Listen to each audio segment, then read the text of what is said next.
Hello.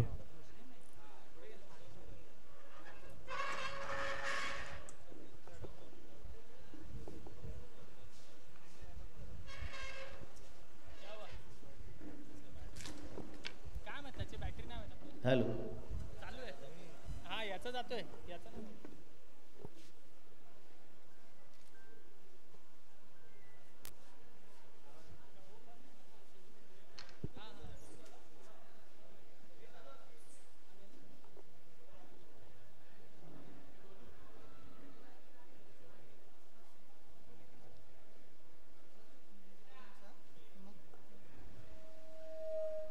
नक्कीच या क्रीडा नगरीमध्ये आपण पाहिलं ज्यांच्या क्रिकेटच्या आवडीच्या माध्यमातून नक्कीच दमदार आमदार भांडूप विभाग माननीय अशोकदादा पाटील यांचा बहुमान सन्मान नितीन राणे यांच्या माध्यमातून केला जातो आहे. जोरदार टाळ्या वाजवून आपण त्यांचं कौतुक करूया. आज वेळात वेळ काढून प्रमुख प्रायोजक म्हणून आम्हाला जरी लाभले तरी क्रिकेटच्या आवड ज्या ज्या ठिकाणी क्रिकेट असतं त्या ठिकाणी अशोकदादा उपस्थित असतात. आणि दोन शब्द नक्कीच मी त्यांना विनंती करीन. ओव्हरऑल क्रिकेट आपण गाजवले, प्रत्येक मैदानं गाजवली आहेत, पण आज अंडरआर्म क्रिकेट स्पर्धेच्या माध्यमातून नक्कीच हे आयोजन नक्कीच पाहायला मिळालं. दोन शब्द नक्कीच संबोधित KP9 संघाच्या हातातून या खेळाडूंसाठी. क्रिकेट आणि दोन शब्द बोलायचं मला शक्य होणार नाही ना. उभं आयुष्य क्रिकेटसाठी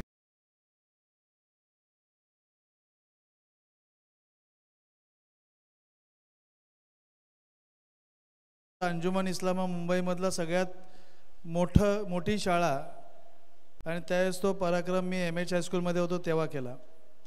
तेव्हापासून आजही वयाच्या 66व्या वर्षी प्रोफेशनल क्रिकेट खेळतो. म्हणजे मला अनेक ठिकाणी बोलवलं जातं.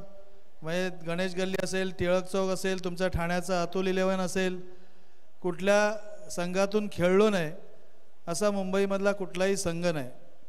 एक मुंबईमधल्या आयकॉन प्लेअर म्हणून माझा सत्कारही झालेला आहे.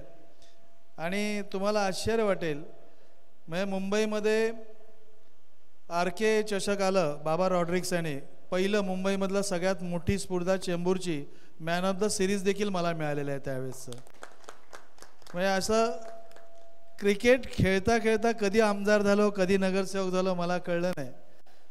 पण एक सवय सगळ्यांना क्रिकेटचा खेळ असा आहे की ज्याचा चांगली गोलंदाजी त्याला वेळेवर बरोबर षटक देणं, जो चांगला बॅटिंग करतो त्याला तिथे पाठवणं, आणि हे राजकारणात मी शिकलो. आणि हे करता करता म्हणजे सतत 5 वेळ निवडून येणं एक खेळाडू म्हणून कसं शक्य झालं मला माहिती नाही. पण भांडुपकरांचं एवढं प्रचंड प्रेम आहे की निवडणूक आली की मला कधी भीती वाटत नाही.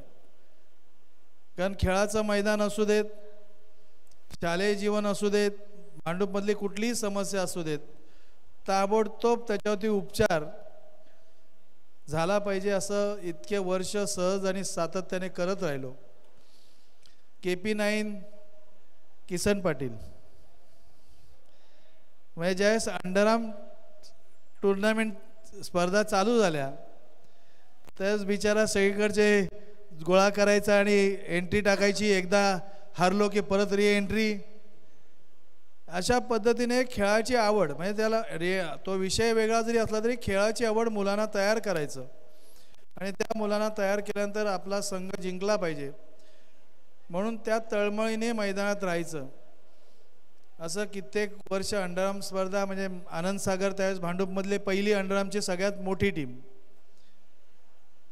आणि तेव्हापासून आता कालांतरे थोडासा बदल झाला, मोठी मैदानं गेल्यामुळे मुलांनी स्वतःला ॲडजस्ट केलं आणि शेवटी खेळ आहे. हल्ली मैदानातला खेळ झाला, त्याच्यानंतर आता मोबाईलवर आलं, लहान मुलांच्या हातात मोबाईल दिला की त्यांना जेवण दिलं नाही तरी चालतं अशी परिस्थिती तयार झालेली आहे. पण प्रामुख्याने खेळाचं म्हणजे खेळत असताना, क्रिकेट खेळत असताना शरीराचा पूर्ण व्यायाम होतो आणि मग आपलं शरीर सुदृढ राहतं या क्रिकेटमुळे. क्रिकेट असोत, फुटबॉल असोत, ही काही खेळ आहे त्याच्यामुळे खेळ आपला खेळता खेळता शरीर देखील व्यायाम होतो मी आज 66 वर्षे कशी गोलंदाजी टाकतो मला माहिती नाही, पण त्यावेळेस घेतलेली मेहनत ती या वयात देखील मला साथ देते. म्हणजे मी अनेक स्पर्धा खेळतो, त्या स्पर्धेत खेळल्यानंतर मॅन ऑफ द मॅच वगैरे मिळत नाही असं कधी होत नाही. एवढ्या चांगल्या टुर्नामेंट खेळत असताना एक खेळाचं आपलं कौशल्य आहे त्या मुलांना शिकवतो. काही मुलं माझ्याकडनं शिकून गेली, ती आज खेळ बदलला. म्हणजे एखाद्या खेळाडूच्या अकाउंटमध्ये पैसे जमा करायचे आणि मग पॅकर त्यांना महिनाभर खेळवतो. अशी आपल्या भांडूपमध्ये देखील काही माझ्याकडनं शिकलेली मुलं आहेत. लाख लाख रुपये पेमेंट त्यांच्या खात्यात जमा होतं आणि ते पॅकर्सकडनं खेळत आहेत. पण माझी एवढीच त्यात विनंती आहे की ते खेळाच्या आहारी गेला तरी चालेल, पण खेळानंतर दुसरं जे काही चालतं त्याच्या आहारी जाऊ नका. कृपा करून सांगतो, मी अनेक उदाहरणं देईन. इतक्या वर्षामध्ये मी पाहिलेलं आहे, चांगले खेळाडू तयार झाले परंतु नंतर दुसऱ्या आहारी गेल्यामुळे शेवटी वय कोणाला सोडत नसतं. ठराविक वयामध्येच हा खेळ खेळला जातो, पण एखादा आहारी गेला तर त्याची मर्यादा आणखीन कमी होते. कारण आपण खेळत असताना आपले आई वडील, आपलं कुटुंब आपल्यावर जबाबदारी असते आणि ही जबाबदारी आपण खेळाच्या माध्यमातून जरी पार पाडत असलो तरी पण एक खेळ हा तुम्हाला कायमस्वरूपी नसतो. खेळता खेळता मी आणखीन उदाहरण देईन की आम्ही खेळत असताना काही मुलांना चांगल्या नोकऱ्या मिळायच्या, परंतु शुक्रवार, शनिवार आणि रविवार खेळायला मिळतं आणि संध्याकाळी पॅकेज मिळतं म्हणून त्या नोकरीकडे कधीतरी खाडे करायचे, मग नोकरीवरनं काढलं जायचं. अशी देखील अनेक उदाहरणं माझ्यासमोर आहेत. म्हणून माझ्या मित्रांना एवढंच सांगतो की आपण चांगला खेळ करा, पण त्याचबरोबर कुटुंबाची देखील जबाबदारी पार पाडा. आणि हा खेळ खेळत असताना आपल्या कुठल्याही प्रकारचा खेळामध्ये वाद घालू नका. कारण हा खेळच असा आहे की हा क्षणाक्षणाला वादाचा विषय निघतो, पण तो कुठल्याही प्रकारचा वाद घालू नका. आज मला KP9च्या माध्यमातून जरी बोलवलं असतं, मी एक खेळाडू आहे. मी तुम्हाला सांगतो, मी आमदार, नगरसेवक हा विषय माझ्या कधी डोक्यात गेलाच नाही. कारण मी आमदार नाही, मी सतत सांगतो सगळ्यांना, मी सफाई कामदार आहे. आणि खेळाडूंना तयार करणं, जसा खेळ चांगला होईल तसं तुमच्याबद्दलचं एक वातावरण चांगलं होतं. आणि हे सगळं बनवून आज एक कुर्ला आणि एक ठाण्यावरनं 2 संघ फायनलला आले ना. म्हणजे याचा अर्थ असा आहे की भांडूप आपण कमी पडलो. म्हणून पुढची स्पर्धा होईल त्यावेळेस भांडूपमधला देखील संघ अंतिम फेरीपर्यंत यायला पाहिजे. कारण शेवटी हे तुम्ही सगळं करताना मात्र तुमचं कौशल्य अतिशय महत्त्वाचं असतं, हे तुम्ही दाखवाल. मी गेल्या महिन्यामध्ये देवगडला खेळायला गेलो होतो. इथून महाराष्ट्रातले सगळे संघ होते तिथे. देवगडला देखील खेळायला गेलो होतो. 8 तारखेला पुण्याला जायचं होतं, पण ती स्पर्धा कॅन्सल झाली. परंतु हे कशासाठी होतं? तुमच्या खेळामधलं एक कौशल्य वेगळं असायला पाहिजे, खेळामध्ये आपलं वेगळेपण दिसायला पाहिजे. हे वेगळेपण दाखवून आपण एक खेळाडू म्हणून चांगले उदयास याल, एवढंच या निमित्तानं सांगतो. KP9च्या सर्व कार्यकर्त्यांना मी खास करून धन्यवाद देतो की आपण ह्या स्पर्धेचं 9वं वर्ष आहे ना, 10वं वर्ष, 10 वर्ष आयोजन करता आणि हे आयोजन अतिशय देखणं असतं. म्हणून मी या विभागाचा सगळ्या माझ्या क्रिकेट प्रेमी मित्रांचा मित्र म्हणून तुम्हाला शुभेच्छा देतो. जय हिंद, जय महाराष्ट्र. धन्यवाद दादा. यानंतर नक्कीच राजनदादा गावडे यांचा बहुमान सन्मान मी नितीन राणे यांना विनंती करतोय का आपण त्यांना सन्मानित करायचं आहे. मायेची उबदार शाल आणि सन्मानचिन्ह देऊन क्रिकेटचे दुसरे आवडते क्रिकेट रसिक म्हणून ज्यांच्याकडे पाहिलं जातं, शुभारंभ ज्यांच्या माध्यमातून केला गेला आहे, कालच्या सत्रामध्ये सुद्धा जोडले गेलेत, राजनदादा गावडे यांच्यासाठी जोरदार टाळ्या नक्कीच झाल्या पाहिजेत. धन्यवाद सर. KP9 संघ आणि 2 शब्द नक्कीच मी त्यांना विनंती करतोय की आपण सुद्धा संबोधित KP9च्या माध्यमातून शुभेच्छा द्यायच्या आहेत. राजनदादा. आता दादा जर बोलले तर मी काय बोलणार, आणि दादा जसे करत होते त्याचप्रमाणे मी पण खेळाडूसाठी सर्वांना मदत करत असतो. असेच तुमच्यावर शुभेच्छा असणार. मी काय बोलत नाही जास्त प्रमाणात. गेल्या वर्षी राजनदादांनी कॅरमच्या स्पर्धा भरल्या होत्या ना भांडूपच्या. सगळे मुंबईच्या बाहेरचे सगळे खेळाडू खेळायला आले होते. सेमीफायनलला महापौर चषक मारला, त्याला मी सेमीफायनलला बाहेर काढलं. आणि फायनलला ज्यांनी सलग महाराष्ट्राच्या 17 टुर्नामेंट मारल्या होत्या, 4च बोर्ड खेळलो. 3 बोर्ड मी घेतले, 1 बोर्ड त्यांनी घेतला. ट्रॉफी मी घेऊन गेलो, बाकी काही बोलत नाही. म्हणजे मी महाराष्ट्राचा कॅरम प्लेअर, महाराष्ट्राचा कॅरम प्लेअर म्हणून, म्हणजे खेळाडू म्हणून किती महत्त्वाचा खेळाला हे त्या निमित्ताने तुम्हाला सांगतो. धन्यवाद सर. दोन्ही मान्यवरांचा या ठिकाणी नक्की यथोचित सन्मान केला गेला आहे.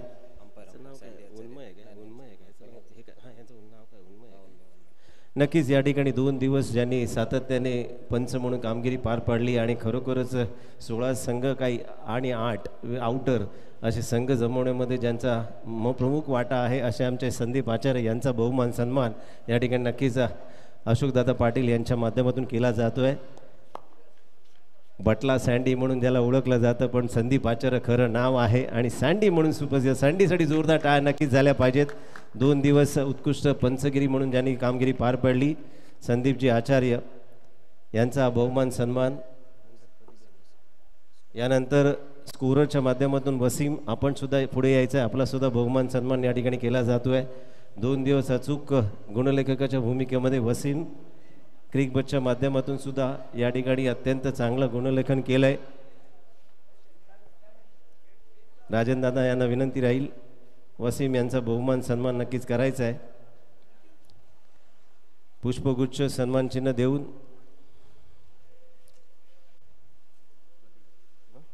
यानंतर दुसरे नामांकित पंच संघ बांधणी आणि संघ गोळा करण्यापासून समाजवादी पक्षाच्या माध्यमातून कार्यरत असणारे ज्यांच्या माध्यमातून पद्दू म्हणून म्हटलं जातं असे आमचे प्रदीपजी यादव यांचासुद्धा बहुमान सन्मान या ठिकाणी केला जातो आहे. अशोकदादा यांच्या माध्यमातून मायेचे उपदार शाल सन्मान चिन्ह आणि पुष्पगुच्छ देऊन या ठिकाणी सन्मान केला जातोय प्रदीप यादव यांचा.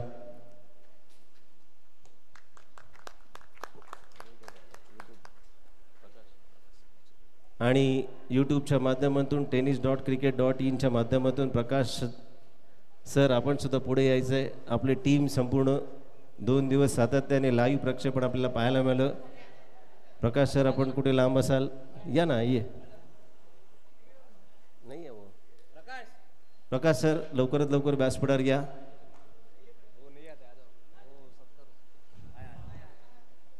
दोन दिवस नक्कीच एक नामांकित यूट्यूबर म्हणून ज्यांना संबोधलं जातं लाईव्ह प्रक्षेपण बघताना कुठल्याही अडचणी येत नाहीत असे आमचे प्रकाश यांना या ठिकाणी राजनदादा यांच्या माध्यमातून सन्मान केलं जात आहे.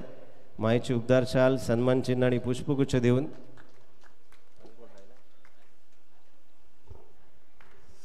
मी विनंती करतो अशोकदादा पाटील यांना की समालोचक संतोष कदम साहेबांचा सत्कार करणार.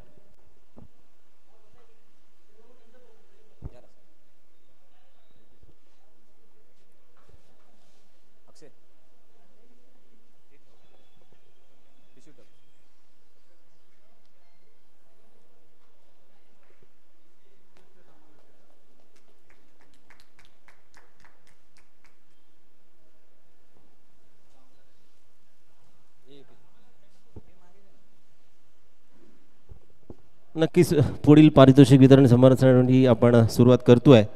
सर्वप्रथम या ठिकाणी उत्कृष्ट फलंदाजाचं पारितोषिक नक्कीच दिलं जात आहे.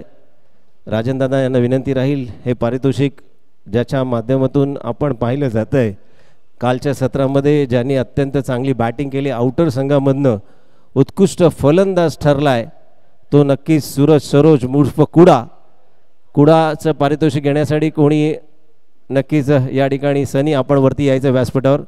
राजनदादा यांना विनंती राहील उत्कृष्ट फलंदाजाचं पारितोषिक दिलं जात आहे कुडा यांना. हे पारितोषिक नक्कीच उरण इथे टुर्नामेंट चालू आहे ओमकार मालाडचे कुडा यांना दिलं जात आहे.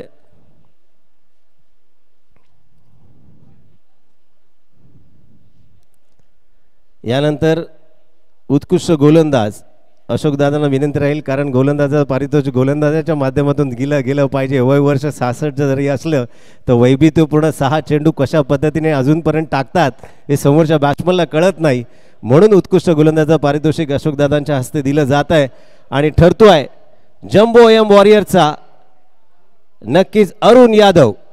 जोरदार टाळ्या झाल्या पाहिजेत अरुण यादव यांच्यासाठी. आज दिवसभर वैविध्यपूर्ण गोलंदाजी ज्यांनी केली आहे उत्कृष्ट गोलंदाज म्हणून पुरस्कार दिला जातो आहे.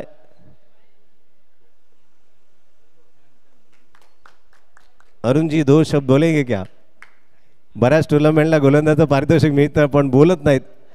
यानंतर उत्कृष्ट क्षेत्ररक्षक म्हणून ज्यांचा नामोल्लेख केला जातोय तो नक्कीच ठरतोय. अशोकदादा यांच्या माध्यमातून हे पारितोषिक दिलं जाईल.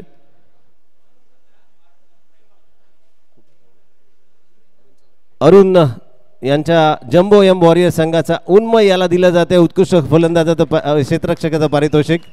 शेवटच्या क्षणी काय चेंडू पकडली आहेत, कॅच घेतलाय, कॅच घेऊन सुद्धा स्वतःवरती खात्रीने नव्हते, रनआउट करण्याचा प्रयत्न सुद्धा केलाय. उत्कृष्ट क्षेत्ररक्षक म्हणून पारितोषिक जोरदार टाळ्या नक्कीच झाल्या पाहिजेत. जम एम्बो वॉरियर संघाचा उन्मय 2 शब्द नक्कीच या ठिकाणी क्षेत्ररक्षक म्हणून या ठिकाणी 2 शब्द नक्कीच तुझ्याबरोबर हितकूच साधीन. आजच्यापर्यंत क्षेत्ररक्षकांचे किती पारितोषिक तुला मिळाले आहेत? नाही, फर्स्ट टाइम होत आहे. फर्स्ट टाइम आहेत. प्रवीण सरांबद्दल काय सांगशील, काय संघबांधणी केली आहे, प्रवीण सरांचं कौतुक कसं करशील? जास्त काय नाही बोलणार, मला खेळवण्यासाठी थँक्यू. प्रवीण सरांचं थँक्यू नक्कीच मानले जाईल. प्रवीण सरांसाठी जोरदार टाळ्या नक्कीच झाल्या पाहिजे. तुझ्या पुढच्या क्रिकेट बॅटसाठी हार्दिक हार्दिक शुभेच्छा, धन्यवाद. यानंतर मॅन ऑफ द सिरीजचं पारितोषिक आपण नंतर देणार आहोत.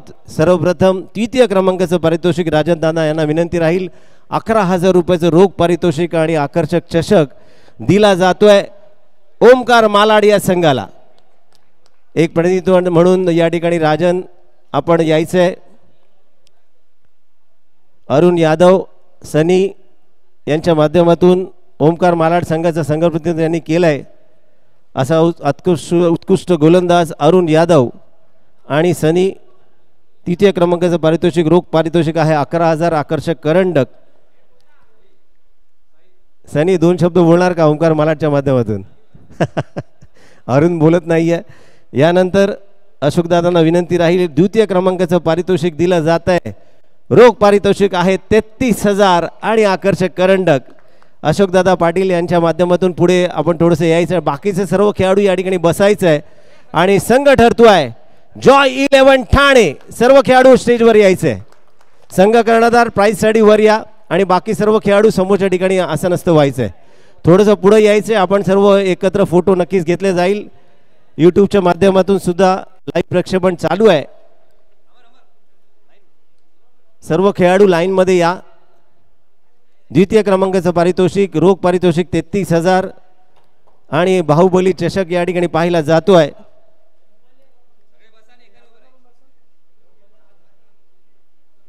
समोरच्या ठिकाणी व्यासपीठावर नक्कीच रांगेमध्ये आपण सगळ्यांनी बघायचं. निखिल पाटील सर्वांनी.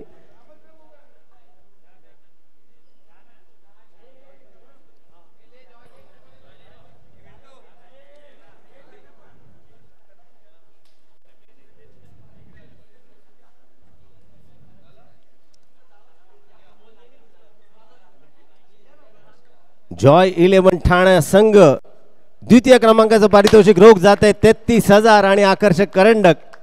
बोला गणपती बाप्पा. नक्कीच शुभमंगल नक्कीच झालाय. चांगल्या शुभ कामना तुम्हाला मिळाल्यात. द्वितीय क्रमांकाचं पारितोषिक जॉय 11 ठाणा संघाला मिळालं. एखादं प्रतिनिधित्व म्हणून कोणी संघ प्रतिनिधी 2 शब्द नक्कीच बोलणार असेल. बबडी बोलतो का? निखिल वरती यायचं स्टेजवर. 2 शब्द नक्कीच अपेक्षित. आयर जॉय प्लेयर कोणी आला तरी चालेल. हर्षित चला ठीक आहे, हरकत नाही. यानंतर प्रथम क्रमांकाचं पारितोषिक लाख मोलाचं पारितोषिक एकत्र जर पाहिलं रोख पारितोषिक आहे 55,000 आणि बाहुबली चषक. अशोकदादा यांना विनंती राहील. अंतिम विजेता संघ ठरतोय jumbo M warrior Praveen and company. सगळ्यांनी एकत्र या. प्रवीण या बाजूला ये. हां, करंडक घ्यायचं आहे मध्ये. रोख पारितोषिक आहे पॉकेट 55,000 रुपयाचं रोख पारितोषिक आणि शुभेच्छा नक्कीच तुला दिल्या जात आहेत. उरण ठिकाणी बरेचसे फोन येत आहेत. तुमचा संघ त्या ठिकाणी उपस्थित होण्यासाठी पाचारण केलं जात आहे. बोला गणपती बाप्पा. प्रवीण 2 शब्द नक्की तुझ्याशी हितगुज साधीन. एज इज अ नंबर म्हटलं जातं. अशोकदादांनी सुद्धा सांगितलं वयाच्या 66 वर्षी आज मी क्रिकेट खेळतोय. कशा पद्धतीने क्रिकेट खेळलेत तुझं सुद्धा वय नक्कीच या ठिकाणी विचारलं जाईल. वयामानानुसार तुझं क्रिकेट कशा पद्धतीने आणि कशा पद्धतीने संघ बांधणी केली आहेस त्या शब्दात नक्की 2 शब्द. पहिलं तर मी KP9 चषकला काँग्रेस करीन. खूपच चांगली टुर्नामेंट झाली, वेळेवर झाली. मागच्या वर्षी पण झाली, पण पावसामुळे थोडा प्रॉब्लेम झाला. यावर्षी ॲक्च्युली चांगली टुर्नामेंट केली आहे नितीन आणि टीमनी, KP टीमनी. क्रिकेटचं बोलायचं तर मागच्या वर्षी पण फायनललाच आलेलो, फायनल जिंकलेलो. इच्छा होती पण यावर्षी पण जिंकावी. मुलांनी खूपच चांगले केले. सगळे लहानच मुलं आहेत, फक्त अरुण आणि सनी सोडलं तर बाकी सगळे यंगस्टर्सच मुलं आहेत आमच्या इथे. प्रवास चांगलाच झाला आहे 26-27 वर्षाचा क्रिकेटचा. एक महत्त्वाचा प्रश्न विचारीन. ज्या खेळाडूला मिळत नाही संधी तो संघ असतो जम्बो एम वॉरियर. प्रवीण, काय सांगशील, नवीन खेळाडू कसे घडवतोस? काय नाही, सगळेच जण भरपूर, तुम्ही मुंबईमध्ये बघितलं असेल तर भरपूर चांगले चांगले क्रिकेटर खेळून गेले जम्बोमध्ये. आले गेले, कोणाला थांबवलं नाही. दुसरा गेला, दुसरा यंगस्टर उभा असतो, त्याला घडवणं आपलं काम आहे. नक्कीच उरण येते, तुम्हाला फोन येत आहेत, चिट्टूचे बरेचसे फोन आले, तुम्हाला बोलवलंय, त्या ठिकाणी नक्कीच तुम्हाला शुभेच्छा आहेत. अंतिम विजेता ठरला या ठिकाणी KP9 चषकाचा मानकरी नक्की जम्बो एम वॉरियर.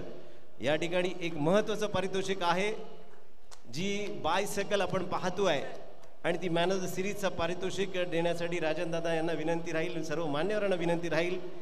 आणि ठरतोय सामनावीराचा पुरस्कार, मालिकावीर म्हणून ज्याला संबोधलं जात आहे, नाव आहे कटप्पा उर्फ हर्षित. हर्षित, आता नक्कीच बोलावं लागेल. बायसायकल घ्यायची आहे, पहिली इंटरव्ह्यू घ्यायची, नंतर पारितोषिक नक्की दिलं जाईल. हर्षित या ठिकाणी यायचं आहे. नाही, 2 शब्द बोलावेच लागतील. या बाजूला, या बाजूला. हिंदी में पूछना चाहूँगा, बायसायकल प्राइस मिळाल, मराठी पण चांगलं समजतंय. डबल सीट घ्यायचं झालं तर सायकलवर कोणाला बसवशील? घरातलं कोणी जवळचं? मम्मीला बसवायचं. संकेत, काय संघ बांधणी केली आहे जॉय 11 संघ. नक्कीच तुमचा ठाण्यामध्ये नामांकित संघ आहे. वैविध्यपूर्ण पहिलं षटक टाकलंस, त्यावेळेस जी सेमीफायनलची मॅच पाहिली, कसं वाटलं? काय वैविध्यपूर्ण 6 चेंडू टाकतोस? आज जर गुपित रहस्य या ठिकाणी सांगितलं तर नक्कीच बरं होईल. चांगली बॉलिंग टाकली सगळ्यांनी, मीच नाही. आणि टीम एफर्ट्सपैकी एखादा तुझ्या संघामधील आवडता खेळाडू कोणाचं नाव घेशील? घोडा. त्याच्यासाठी जोरदार टाळ्या नक्कीच झाल्या पाहिजे. त्या ठिकाणी नक्कीच मालिकावीर म्हणून सायकल या ठिकाणी पारितोषिक दिलं जात आहे. चला, सर्व खेळाडू जोरदार टाळ्या नक्कीच झाल्या पाहिजेत हर्षितसाठी. थोडंसं पुढे यायचं आहे आणि या सायकलवरती ठाण्यापर्यंत प्रवास करायचा आहे.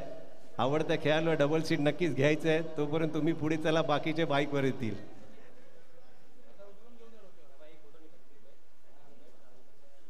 फोटो सेशन नक्कीच केलं जाईल. सांभाळा, खाली सांभाळा. चांगला परफॉर्मन्स केलाय, मालिकावीर ठरलायस, धन्यवाद. पुन्हा एकदा KP9 चषक पर्व 10वं या ठिकाणी संपुष्टात आलं असं मी जाहीर करतो. आणि नक्कीच समालोचन कक्षामध्ये नितीन राणे आणि कंपनीने मला संधी दिली. नक्कीच या ठिकाणी हा कार्यक्रम संपला असं जाहीर करून मी रजा घेतो. पुढच्या पर्वामध्ये पुन्हा भेटूया. संदीप आचार्य सरांचं सुद्धा या ठिकाणी नक्कीच कौतुक. मी रजा घेतो. संतोष कदम पुन्हा एकदा थांबतो. जय हिंद, जय महाराष्ट्र. धन्यवाद.